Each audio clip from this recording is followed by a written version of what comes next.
Stoller Report is made possible by a grant from the First American Title Insurance Company of New York.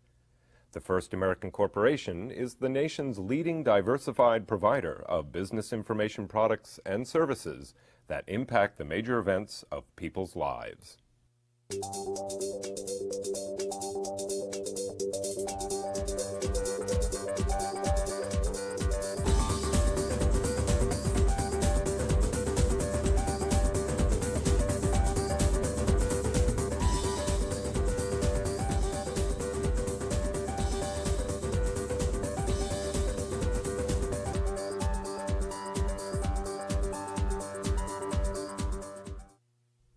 Hello, my name is Michael Stoller. I'm the host of the Stoller Report, Real Estate Trends in the Tri-State region. The topic of tonight's program is commercial and residential developments in Lower Manhattan 2 years after the tragic events of 9/11. My guests this evening include Tom Alganian, President of Rock Rose Development Corporation, Bill Rudin, President of Rudin Management Company and Chairman of the Association of Better of New York, Caleb Coppell, Principal of Coppell Companies and President of KTR Newmark, and last but not least, 3 titles you even get. Caleb is also a Principal at Tribute, which we'll discuss in a little while. And my last guest, a good friend, is Rob Ivanhoe, National Head of the Real Estate Practice of Greenberg Traurig LLP. We always need a couple of attorneys here. Thank you all for being here this evening, and I'm certain we're going to have a very interesting show. In 1626, the first real estate deal ever really came down. For 60 guilders, the borough of Manhattan was acquired. And during the years since 1626, a number of other events have happened. You know, in 1792, the stock exchange was created. 1883, the Brooklyn Bridge. I'm not sure when the Rudins, when your great-grandfather came over, but we'll find that in a little while, Bill. In 1886, the Statue of Liberty. Then, I think it came to about 1926, the building that you own, the Standard Oil building, was built in 1926 at 26 Broadway. And very few people realize that in 1946, right after the war, with the exception of only Tom, because all of us are less than 1946, the World Trade Center was really conceived. But in 1955, something else took place. David Rockefeller decided to build a property downtown and One Chase Plaza. And at that time, perhaps due to some political arrangements or something else, he had a brother who was some political involvement by the name of Nelson, who in 1959 became our governor. And David spoke to Nelson, and at that time there was another Lower Manhattan district and something else happened, and in 1959 they said maybe we should build a World Trade Center, and we'll destroy all of these Radio Row stores, because at that time Radio Row was down in this area. That took a number of years. Then 1962, the only way to get rid of this was to allow the Port Authority to use eminent domain and take over the property. Coming on over the years, 1970, after a number of situations, the World Trade Center, the first tower, the North Tower, was built. 1965, 1962, they thought of Battery Park City. Then we had a couple of economic problems, which your late father created, you know, with the Avenue being built. The 70s we had problems. And then we went on. And then we had the unfortunate events of 9/11/01. And today we're in a different case. What has happened, a lot has happened in Lower Manhattan since over the years.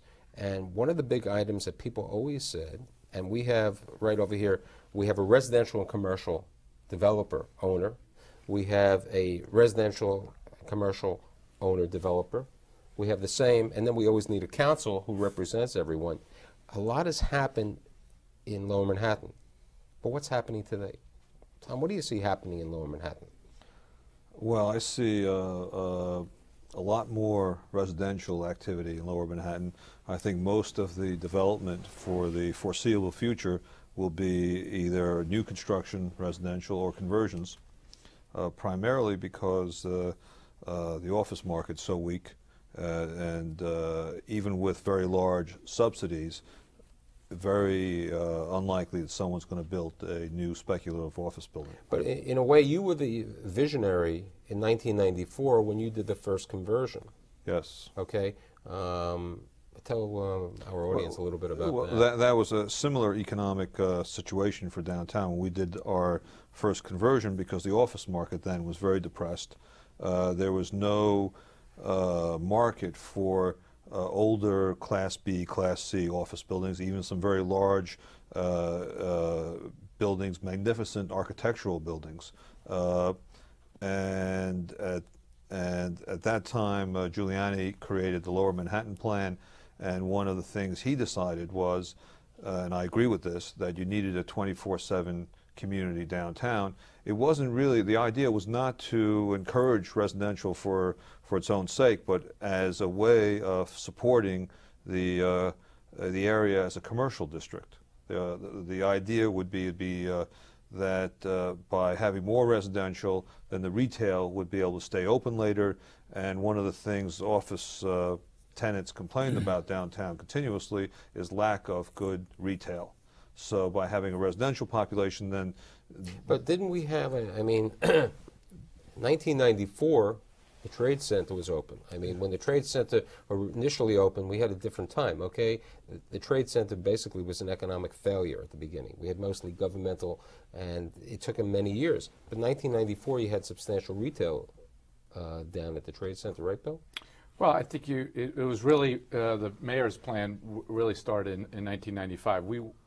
We mean the downtown community, the tenants, the major institutions, the owners, came together and helped create the mayor's plan, which was probably Mayor Giuliani's greatest piece of legislation. Mm-hmm. It created incentives for buildings to be converted, to change the zoning from 1800 square feet to about 900. Commercial to residential. It created incentives for commercial tenants to come downtown.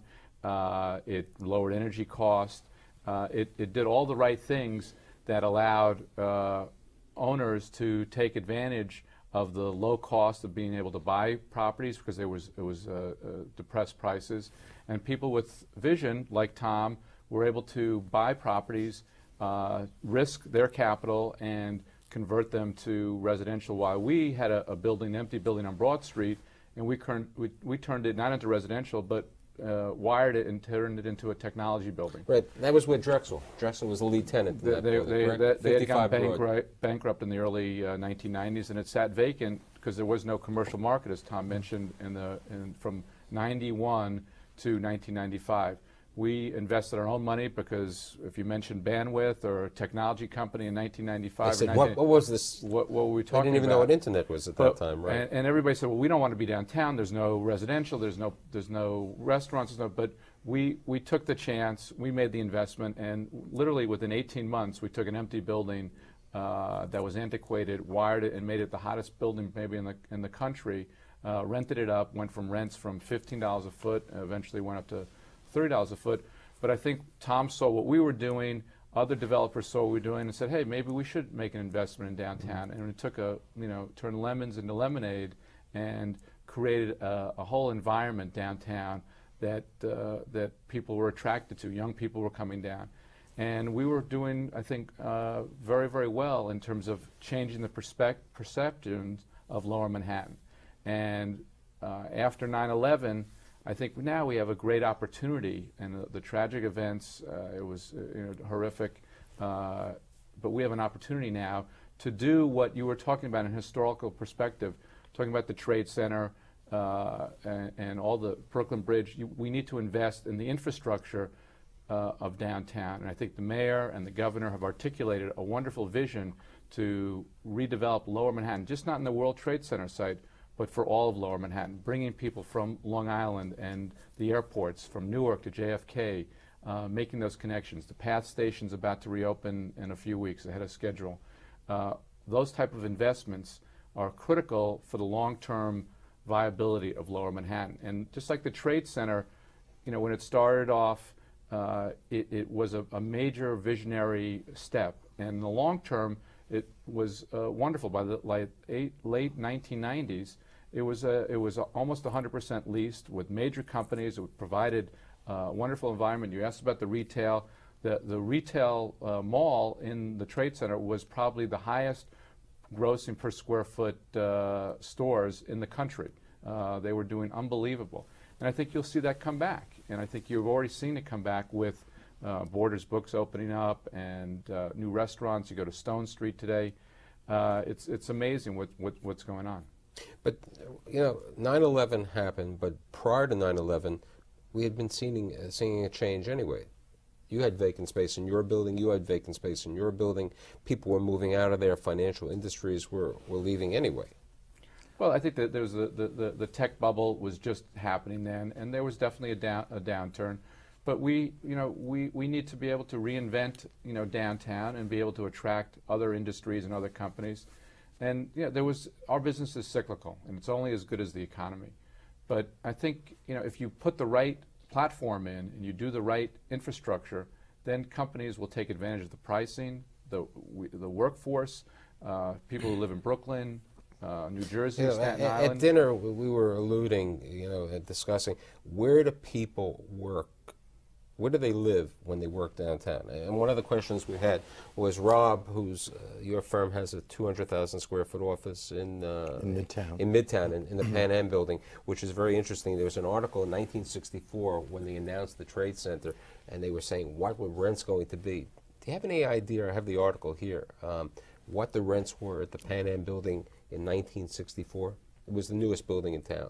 It was a Class A building. Probably $6, $8, yeah. $7.50 a foot. Really? Okay, they were $7.50 a foot. To answer your question, where people live in, they all live in Tom's building. That's where. No, and that's why they're trying. You see what Caleb is doing right now, and then I want to get back to Rob. What Caleb is doing, Caleb owns 130 Fulton, 130 Nassau. 87 Nassau, 87 Nassau, 130 Fulton, and you're taking an office building that the family has owned for.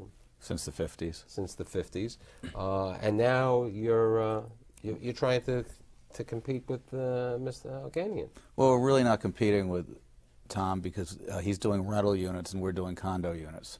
And what we did was why do you think condos make more sense than rental? When Tom, we'll talk later on in the program, is going to be building 600 units on Gold Street, and Lenny Litwin is building another 500 units, and there are about 5,000 units planned. Why are you doing condos? Well, we're doing a much smaller type of project. There'll only be 27 units in the whole building, and we just decided that we would rather do it for this type of building, do a condo, sell it out, and move on to the next project. The market downtown now is mature enough to receive that product, and especially in a conversion. If I don't think you would get the same price in a new building. If we built a new building from scratch, we wouldn't do as well because the market perceives renovation as right, high ceilings, high ceilings are different. We couldn't replicate that. Right, you couldn't do a 12-foot ceiling like he's going to be able to do. We wouldn't, and even if we did, it wouldn't be received as well. Yeah. But what Tom and his family is doing, and Lenny Litwin are doing, we own an office building, a 1 million-foot building at 80 Pine Street, right across the street. We just renewed last year AIG and Cahill Gordon, a big law firm. That's about 700,000 feet of deals done. But it reinforces downtown that these, if you walk down on Gold Street, it's amazing. Lenny's building's almost is topped out, it's almost done, and you're in the ground. But it reinforces what's going on, and we had a Chase Bank on the corner. Now we've got a Hale & Hardy, a Starbucks, and an Estee Lauder store, and all these things. And of course, a Dwayne Reed. Well, Dwayne Reed's around the corner, all this reinforces, the 24/7 that Tom talked about, and it's critical that that it's not one or the other. It's a combination of the residential and the commercial, so that people can have the opportunity to walk to work, or I know a lot of people who live downtown and commute to uptown because of economics or the lifestyle they want to live. And when you drive down West Street and you go by the new ball fields that just opened, literally across from the Trade Center, I mean, it's such a dichotomy. And you see these young kids playing soccer and baseball. I mean, you have Stuyvesant over there. I mean, when you go over there, it's like it's a different neighborhood. I mean, unfortunately, You know, the 16-plex is now going to be cut down to 11 because the theaters aren't doing that well. And the hospitality industry, I don't think, needs that many rooms, even though the loss of the 225 units at the Marriott, there's still not that, the hospitality hasn't increased. But BPC, you've been in, how many years have you been in BPC now? About 15 years. But we've built 3 buildings there. All rentals? All rentals. And we've watched it develop. It's a very unique place, Battery Park City, but it certainly does help downtown. The rest of the central business core, having that high caliber, high quality development that Battery Park City is. I mean, they do a magnificent job and everything. But Battery Park City would never have existed if we hadn't built the World Trade Center. And it was also it was also Rockefeller who looked at that because he wanted additional, I mean, it was for the good of the city. But if you look, I talked to you about a book before, it's called Great Fortune. It's the history of Rockefeller Center and what the impact of Rockefeller Center had to Midtown and to this whole city and how visionary it was. And I think that, you know, the Rockefeller brothers inherited that from their father and saw this as an opportunity, particularly the Trade Center and Chase Manhattan Plaza. Those were symbols of that downtown was a viable business financial district. And yeah, was it risky? Yes. Did it cost a lot of money? Yes. But in the long run, it paid off, and it made it. The Trade Center cost $325 million. That was the initial cost of the Trade Center. I mean, I don't have the calculator with today's income. But before they sold it, it was throwing off millions and millions of dollars, and enough, obviously, for Larry Silverstein to pay. To be one of the bidders. To pay a lot of money for it. And, you know, it created an unbelievable space for the Battery Park City, and it helped reinforce downtown. And, you know, I think we have that opportunity again to create something that is not just for our generation, but for future generations, that really, you know, integrates itself in the community, brings transportation in, brings the cultural elements in, brings the memorial in, and office space, and retail, and really just doesn't affect just that 16 acres, but affects all of downtown. You know, I'd like to pose this question to anyone who wants to answer, and I'm certain everyone will chime in. People read in the paper that, you know, downtown is the low-cost alternative. You've always said to me that people want to be at your building because it's the low-cost alternative. How many people realize the difference of being uptown versus downtown? What do you think? I think a lot depends on who the decision makers are and who the employees are. And when you have a large corporation that has that's a public company that looks at a balance sheet and a public reporting, and they're very bottom line oriented, and their typical employees are middle level management and lower level management, they're probably more inclined to be to look at the cost versus other companies that really need the a high level talent pool that might, for a variety of reasons, want to be in Midtown. It really depends on the differences between the types, what drives the tenants' decisions. You were talking about your building and also your building. Most of the leases that have been signed since 9/11 in downtown, the major leases, have been with law firms. They are all over the city. The law firms have been the major ones, and those aren't the major corporations. Okay, you know, Cadwalader says. But how many law firms have moved from Midtown to downtown as opposed to renewed their lease or moved from one location downtown to another? Very few. There are a couple. We just did a deal in one Battery for a floor. A Midtown firm took 25,000 feet. But I think. But to answer your question, because law firms, it's money to their bottom line. It's money to the partners. The partners decide how to spend their own money. Owns the property on Maiden Lane. Cadwalader says, we love the city, which we all do, okay, and we're going to commit, and we're going to go into the World Financial Center, and we're taking 400,000 square feet. We're taking all of the space. I know you would have liked it. You wouldn't mind taking the space. So, thankfully, I don't have that much available. That's a big block of space to offer them. But that was a win-win-win. It was a win for Cadwalader. That's right. It was a win for downtown. It was a win for the city. And also, it took off They're selling their building on Maiden Lane, which is across from our building, and it's going to be converted to residential. And then they took, you know, the 400,000 or 500,000 Right, feet. but I mean, do you realize Financial. what the financial implications are?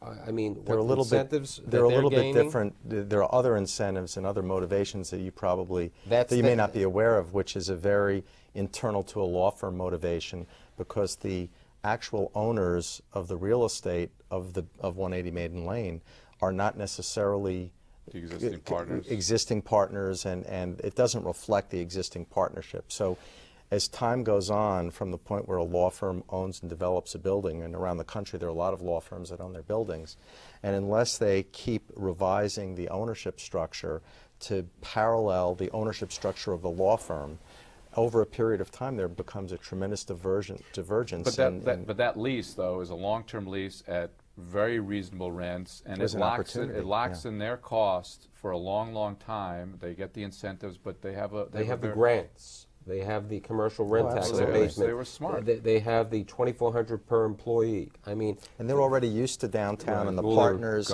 have figured out how to live their lives and be downtown. And more importantly, their workforce. Yes. And I think, you know, we were talking at dinner before. What's downtown have to offer? Obviously, it has space. It has the infrastructure. It has great transportation if you live in New Jersey, Staten Island, Brooklyn, and Queens. And that's what we have to... So you mean our friend over here who lives in Connecticut, it's okay, but really not that good. It's a little too far of a schlep.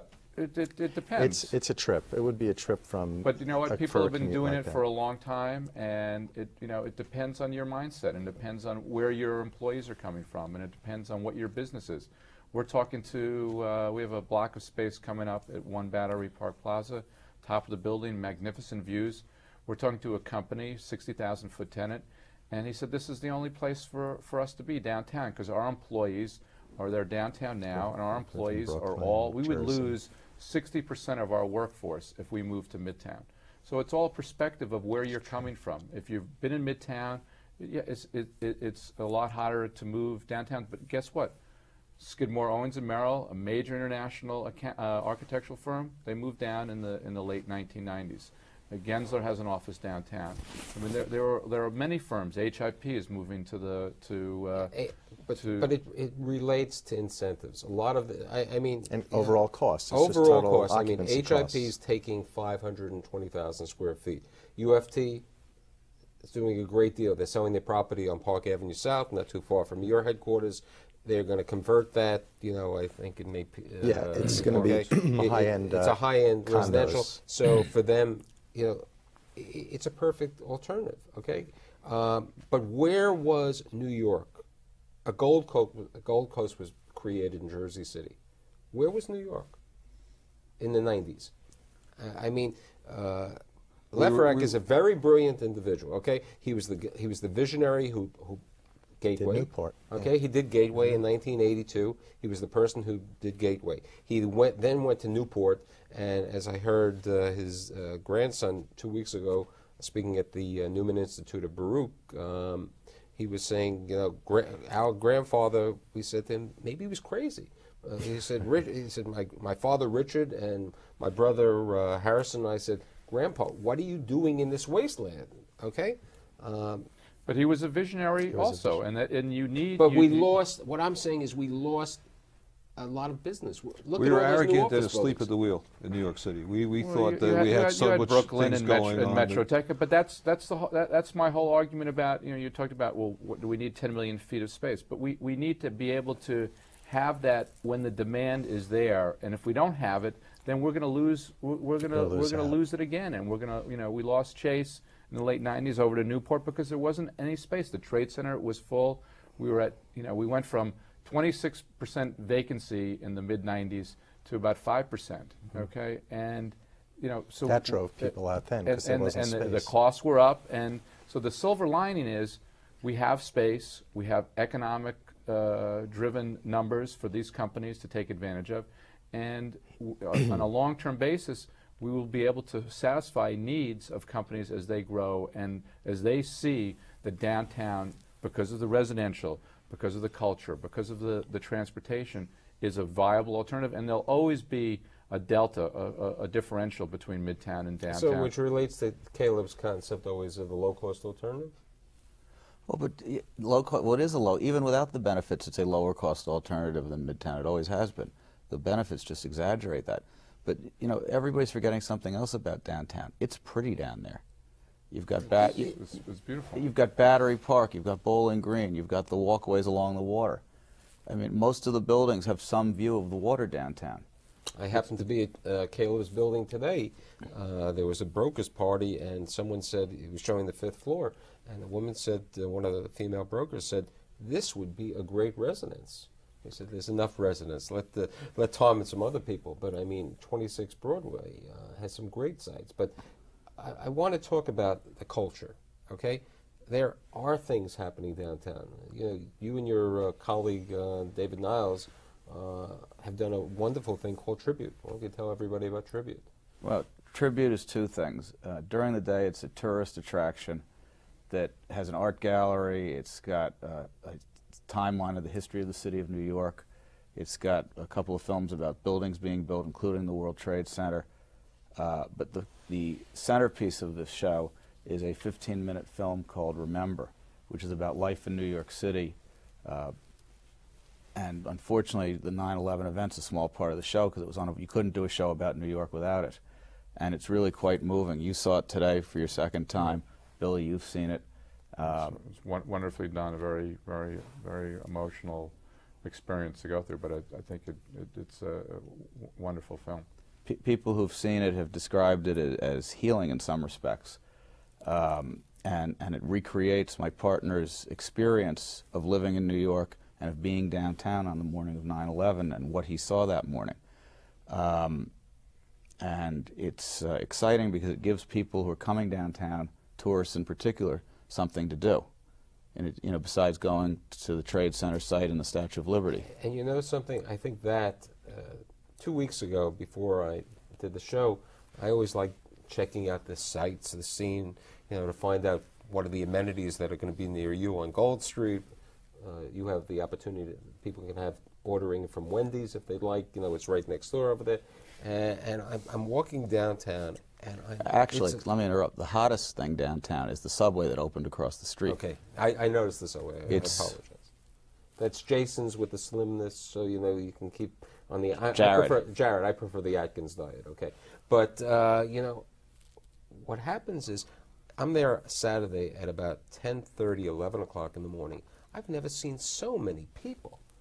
I mean, the tourists. I mean, everybody's down there. I mean, everyone's speaking a foreign language. Everybody's, you know, it's an unbelievable thing. And then there's the downtown Mecca.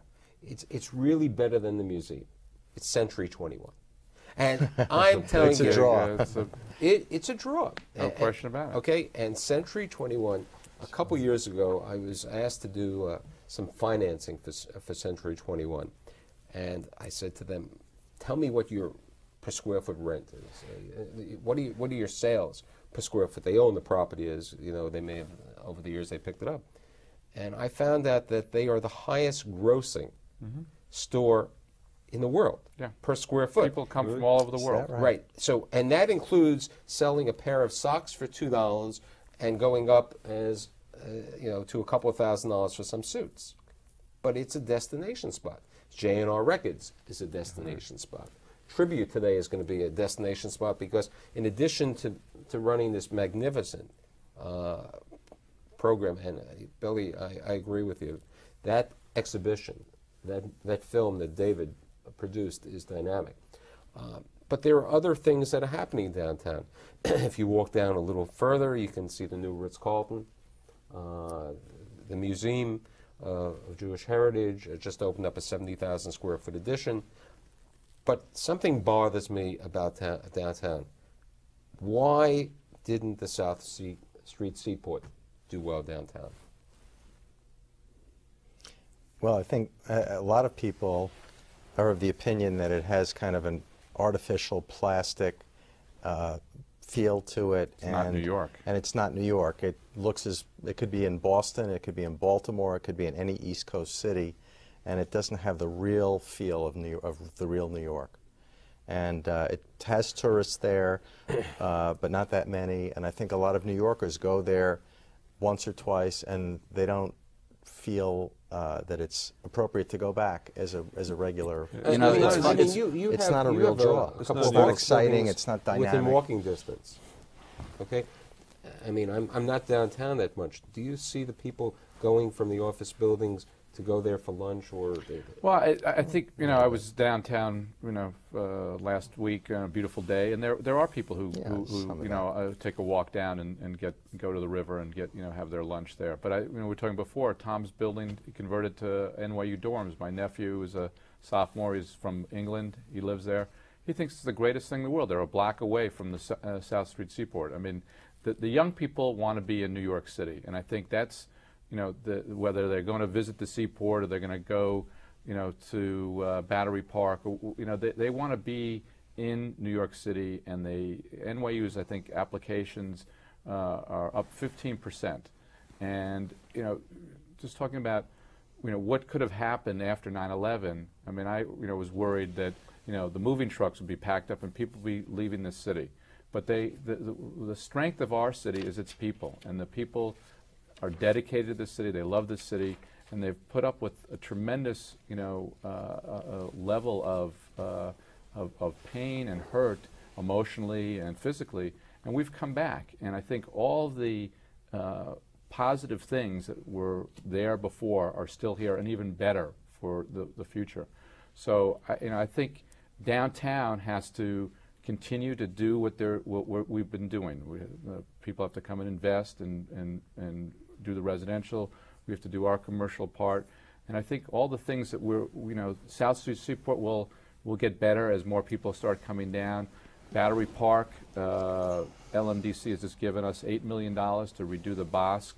It's going to be a magnificent park with fountains and carousels, and all of these investments will help continue to fulfill the demands of the tourists coming down and the residents who are there and the commercial tenants. It all feeds off each other. And, you know, so the South Street Seaport, somebody will come in there and make the right investment and do the things if they see an opportunity. And, you know, the problem with the South Street Seaport is that Rouse is not a New York institution. They applied their formula that's worked very well everywhere else Boston, to New York. Other places, and they've been very successful with that. Yeah. But they're not New York thinking, and they have a very cheap deal long term.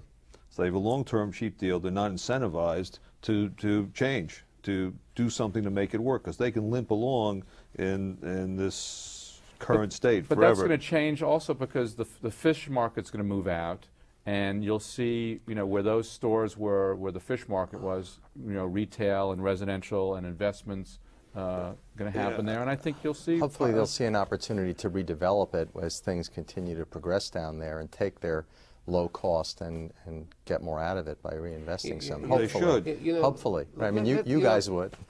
Let's try to bring up something about, you know, 9/11 happened. Fortunately, I mean, there were articles. The press is probably the worst mecca for everything. There was an article dated December 11th in the New York Post saying downtown offices vacancies soar. Downtown office vacancy is sinking like the Titanic, and there is no federal aid in sight. Fortunately, federal aid came in.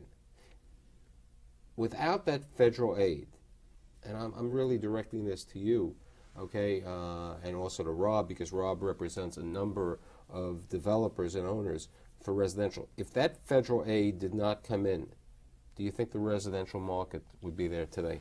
With all this new building being done? Not no. a chance. No chance. It came a little late, but finally it came. Look, we had 100% vacancy after 9/11 because what you had 100% vacancy because everyone had to vacate. Oh yeah. Okay, fine. We had enforced 100% everywhere, all our buildings downtown. So we started out with 100% vacancy, and when people were allowed to come back, about half the tenants came back. Now we're fully occupied, and it's interesting that 70% of the original people who lived there prior to 9/11 have returned. which I am surprised. Great statistic. Yeah, that is Yeah. because that speaks to heartening. what you were talking about, the because resiliency these people of New really Yorkers. enjoyed Yeah, being it's very downtown. heartening. They enjoyed the environment. They liked the lifestyle. And it was a patriotic thing too, and I think a feeling of not being pushed out of your home. But in order to get them to come back, we had to highly incentivize them.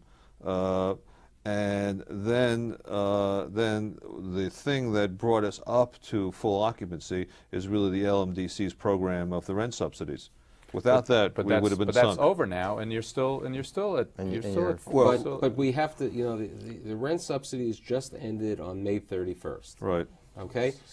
People receive $250 to $500 a month. They also receive 1 to 2 months free rent. So their effective rents went down, and you could move to downtown if you took the $500 a month and you took the 2 months effective rent. You could get a 1-bedroom downtown effectively for $1,200 a month. Yeah. Okay? I think it works out to $1,200 a month. What is the midtown rent for that? 2,000, probably more. Studio Yeah, would be but yeah, 2,000. maybe to So 2,200. we're 2,400. I mean, you have clients who just built on 8th Avenue, okay? Right. He's at 2,400. My question is, what's going to happen? It's a 2-year program. What happens when this person no longer has that $500 a month program, no longer has the 2 months free rent? Their income, you know, the economy hasn't gone up that high to pick up such a big difference in rental. How are they going to stay? Well, that's the big question. Hopefully, what we're counting on is 2 things happening. One, that they like it so much downtown, and they would have been down there at least 2 years, and things would have improved so much that they would say, yes, this is where I want to stay. And secondly, probably more importantly, we're hoping the job market by that time picks up. Without the job market picking up, that you will see it'll be very messy downtown. Because at the same time, there's a huge amount of new supply on the residential side coming onto the market. You know, let's talk about residential supply and let's talk about Liberty Bonds. On the first show of the season, we were doing West Side, and I had a heated discussion with regard to Liberty Bonds for Midtown, which happened to be right near your tower. And, you know, lobbying in the middle, I had two in favor of allowing Liberty Bonds to be used for this new tower, and 2 saying, you know, they weren't going to move anyway. They wanted this location as it is. Now we have this Liberty Bonds situation. $8 billion of Liberty Bonds were approved, but unfortunately only $1.6 billion was approved for residential. Right. And now we don't have any more money. But we have everybody still wanting to build. You have Resnick who wants to build. You have Minskoff, if he ever builds over there. You have another Glenwood project. You have another Glenwood project. You have all of this. Related has something in the works. Absolutely. Well, one thing, let me go back to one thing that you asked earlier, which I think is very relevant in new development downtown for Liberty Bonds. I was working on an 80-20 bonds project right before 9/11, and it was very interesting when you looked at the numbers before and after 9/11 and what they were projecting for rents. And you had asked the question earlier about whether or not projects would make sense downtown without some of the federal relief that was given.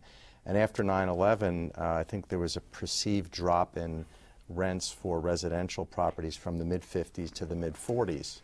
And because Tom reduced his own rents by 20%. Right. And the feeling was, or when you did the math, it turned out that the difference between the value of 80-20 bond program and Liberty Bonds just about equaled that difference. So without going to Liberty Bonds and having to build projects with 80-20s, the projects were not economic at all. For our audience who do not understand what 80-20 means, okay? 20% affordable component, so that the rents for 20% of the apartments in the building are much less than what they would be for the rest of the building. Okay, but under the Liberty Bond program for downtown, you only had to do 5% affordable, okay? Yes. But they're not really affordable. It's a higher It's a higher standard. It's of a higher higher rent. standard. It's I more mean, middle income right, as than it opposed to is lower. deep subsidy. Right, they range from what? I think 85 to 93,000.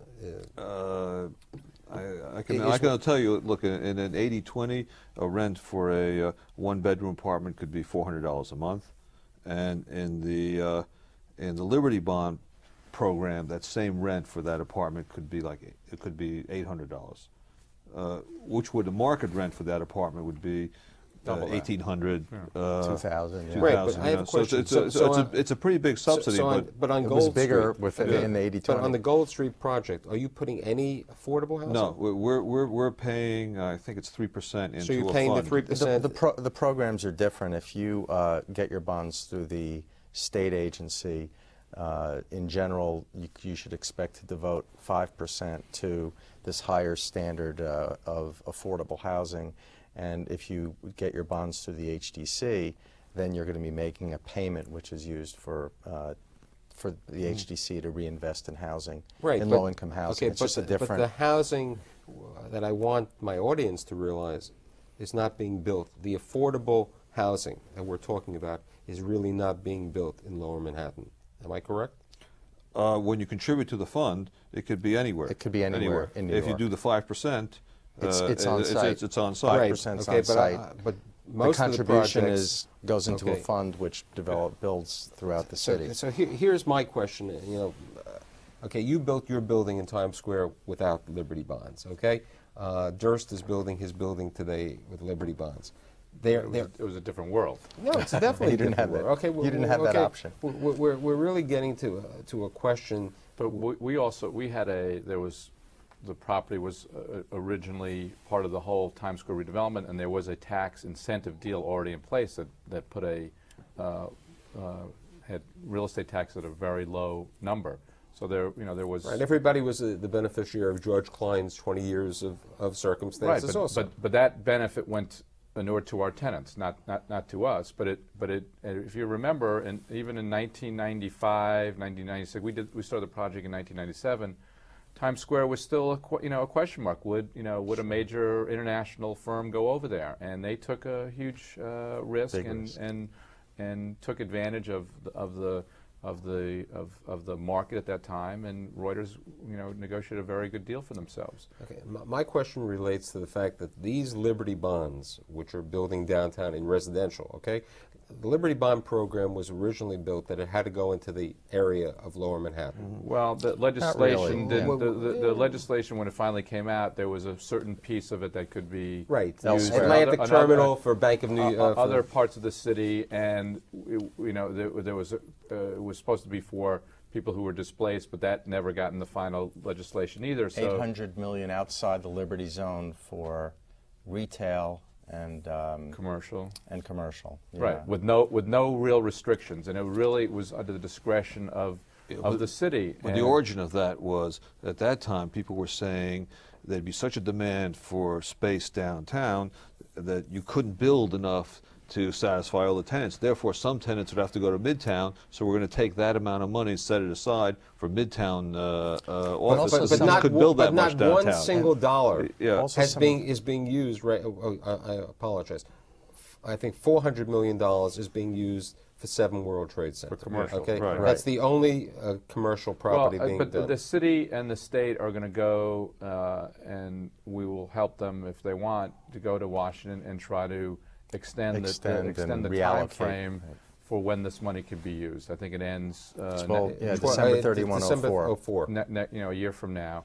So we will work together with the city and state to try to extend that time frame so that when the market comes back, that those bonds will be there for the commercial use. And I think we all want Lower Manhattan to recover. Obviously, everybody on the show has a vested interest in it, but we also can't, forget about the rest of the city, and we have to look at the city, on a macro level. And the mayor made a wonderful speech in front of Association for Better New York the other day, and he talked about downtown, and he was really the first to come out with a really comprehensive plan for the whole Lower Manhattan and dealing with open space and cultural and transportation, and he did a great job.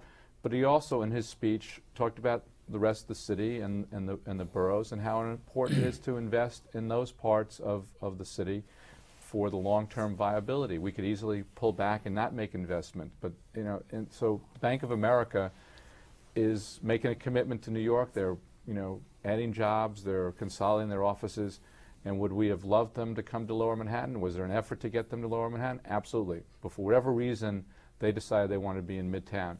And the argument of whether to use those bonds or not use the bonds, there's a question mark. But the city, in their wisdom, thinks that this is a good investment for New York, and that the fact that they're making a commitment, the Bank of America is a major institution, that they're making a commitment, to the city is going to have long-term value to not just Midtown, to downtown, to Brooklyn and Queens, because who's working in that building? They're coming from all over the place, all over the boroughs, and as we were talking before, you go to Brooklyn today, you think you're in Europe. It's incredible what's gone on in the outer. You go to Flushing, you think you're in a different. You go to Long Island City, you're going to see even some beautiful projects. Right. But it's little plug over here for right. Tom. No, but it's not it's not just about one particular part of the city. This is New York City, and we're the Association for a Better New York. We're not the Association for a Better Downtown, although we spend a lot of time because it obviously needs a lot of help. But we sometimes have to step back and take a broader view, and I think that's what the mayor's job is, to look at the city in a broad perspective, and I think he's making all the right moves. Relating to the 5 boroughs, a couple weeks ago at the Newman Institute, Josh Muss, who really probably loves Brooklyn, has his roots in Brooklyn, was asked, the topic of the program was Jersey City, the 6th borough, with a question mark. And Josh was the rebuttal speaker. And Josh's comment was, Jersey City is a wannabe. Jersey City I don't like. They're competitors, and basically we have to try to, what Josh is saying is that, which we all discussed before, is that New York City failed in the 90s. We lost to the Gold Coast, okay? We didn't have the space that you were talking about, okay? We didn't build on the west side. We didn't have the transportation on the west side. But that's why the REAP came into effect, which is a major incentive for companies that relocate to Brooklyn and Queens. It's, it's I think, $3,000 per employee per year. Yeah. It was, I think it equates to about $15 a square foot. So, yes, was the city late in reacting to it? They were, but Mayor Giuliani put this in place. It's lapsed. Unfortunately, it wasn't done in Lower Manhattan until after the calamity. But the REAP was there. It will be reenacted hopefully very soon, and it creates the alternative that we now have to offer to companies who are saying, I'm going to Jersey. But we're going to say, hey, wait a second. Will you look in, will you look in Brooklyn? Will you look in Queens, or Long Island, in Long Island City? So we have now, I think, an awareness and at least ammunition to fight some of those companies who just want to look in. They're very Jersey. stiff competition, Jersey City, the whole Gold Coast, and we need a stronger program than the REAP, because on dollars and cents, it's still better. Easier union. Easier to get plans approved. And we can no longer say it's nowhere Taxes, out there, everything. because it's become someplace, and it has credibility. So we cannot be as arrogant as we have been. But I think that plays into these communities and these boroughs and their strengths, and that's we're always going to have competition, and we're going to have to just work harder and be a little smarter. Competition is good. But competition creates. I mean, we don't want you to be the only owner. I mean, you have clients. Build over there. The competition's worthwhile. But downtown bastardized itself in large respect. Back in '86, '87, the city created incentives for companies to go out to Metro Tech in Brooklyn and Queens, and you lost SIAC, you lost Chase, you lost Bear Stearns' back office, all out of downtown in uses that weren't going to be replaced in an effort to bring jobs to other Don't tell Josh or Bruce Ratner that. Well, okay? but it's true. And it happened. And it was done to bring jobs to other communities in the city, which may have a very good social purpose and has created beautiful office parks in some of these areas. But that's what really killed downtown in the first place. And then the next thing they did was, because they used an incentive plan to empty out downtown, they had to create an incentive plan to help bring it back up on its feet again. So, you know, the city, in order to do a public good in their view, its view, took people from one place to another and then had to figure out how to get them back. So it's not just Jersey City. So we could have lost in Jersey City. We could have lost in the Jersey City, but we could have There was done some great things competition in those days. Yeah. I remember. But we could have done Chase, things to keep. when they went to Metrotech, was about to sign a lease with Lefrak, which I was actually handling at the time. But I think, but that's why, Newport, if you listen to the mayor's speech the other day, it was not. It was a more global approach, and it was about creating open space. It was creating schools. It was about creating museums and making investments in the things that attract people and their families to want to live in New York City, and which will then be the economic engine that allows companies to get the right workforce. What's a company's value? Its value is its people, and if you have the people wanting to be in this city, that's a major draw for companies to want to relocate. I think that's But this mayor's coming at it from a much different perspective. He's built a big business. He's got tons of people working for him. He understands that. He's looking at it as a business person, I think, not as a politician. Caleb, one of the best scenarios that came out was when the mayor put on the board a picture of him and his four partners, and he's holding a paper cup, and he said in their one-room office. In their one-room office in 1982, and he said, I was fired from my job, okay, and I had the desire with my partners to create a business, and he then did some great caricatures of showing citizens all over the city of saying, here's somebody, and I think what you and your brother did, okay, it's the same thing. It's no different. My great-grandparents, That's right. my grandfather, Caleb's family. I mean, it's all about a dream. And you know, my great-grandfather came over in the late 1800s through Battery Park, Castle Clinton. Before Ellis Island, there was the Immigration Depot, and he had nothing. And he started he started with very, very little. Created a store on Christie Street and sold dry goods, and then had an opportunity to buy some real estate.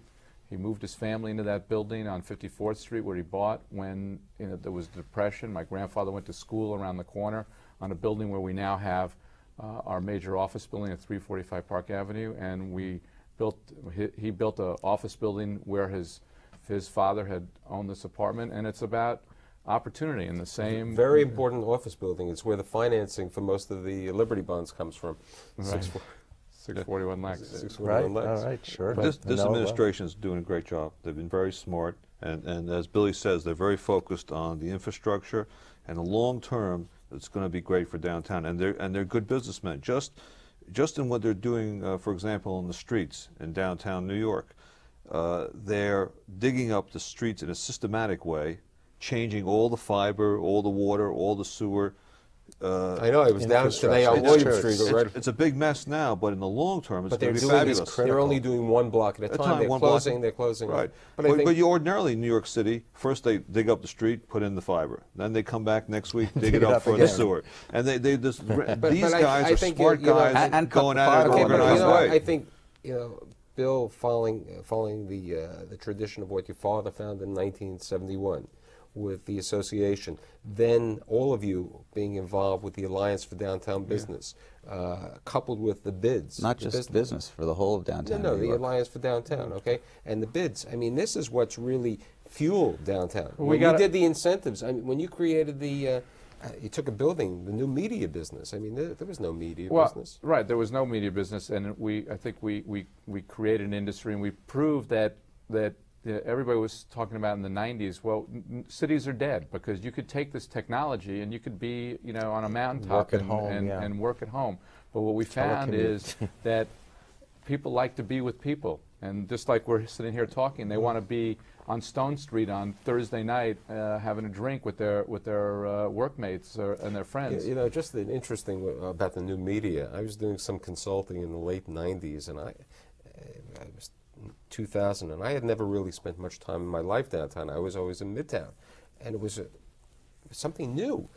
But the biggest thing was I met all these new media people, and no one ever had a suit. I mean, and then the world turned terrible, and one of them said to me, "Where do I go for a suit?" I mean, this was, you know, the changes and everything that has happened. I just wanted to make one more point about the boroughs and the connection between downtown and the rest of the city. When we do the link for JFK and Long Island, guess who's going to be a major beneficiary? It will be Jamaica Station in Queens. It will be Atlantic Terminal in Brooklyn, because they will be connections there. And you will see tremendous economic development around those areas because of the connectivity that will happen from Long Island, from JFK to downtown. I mean, and it's if not you about go downtown. into Atlantic Terminal right now, It's unbelievable. Atlantic Terminal with the shopping and with the retail, The Bank of New York. the Bank of New York, coupled with the development of the residential over there, you know, it's like a Tribeca. I mean, And the possibility of an arena. For the Nets. so you can play hockey? No, basketball. Oh, okay. No. No, but look at Brooklyn Academy of Music. You know, look at one of the restaurants that was just rated in Zagatz's, you know, in the top 10 in grocery. I mean, it's, you know, there's so much going on in this city that is very positive. People are seeking opportunities, and they come here because they think that they're going to fulfill their economic dream. And whether it's Brooklyn or downtown, you know, New York, or up in Harlem, they just announced today a new hotel up on 125th Street. You know, Yes, the groundbreaking, the celebration was tonight. So I came here instead of going to that event. But this, you know, I happen to be the treasurer of the school where the event was supposed to be taking place. But the city, you know, fortunately, New York City is very resilient. Due to economic crisis, due to other situations, things turn around. Everything moves around, and we've been fortunate that we've had hardworking business people, immigrants who came around, who've done well, and the economy has changed. And But you also, you know, we talk about the mayor and the governor. I mean, they understand what it takes to make the right investments. The governor is going to speak at Abney on Thursday, the 30th.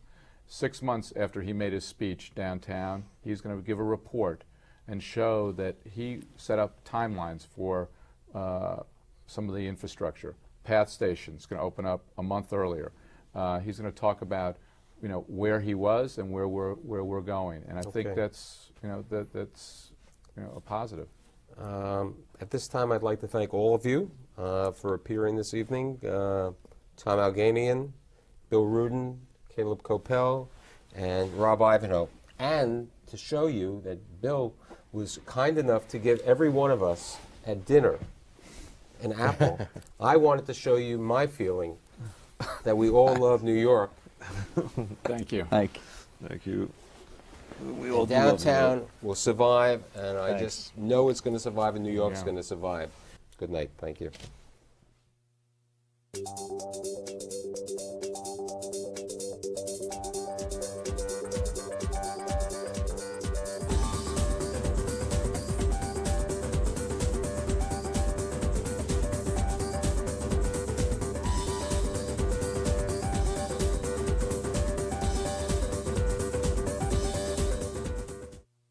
Funding for the Stoller Report is made possible by a grant from the First American Title Insurance Company of New York.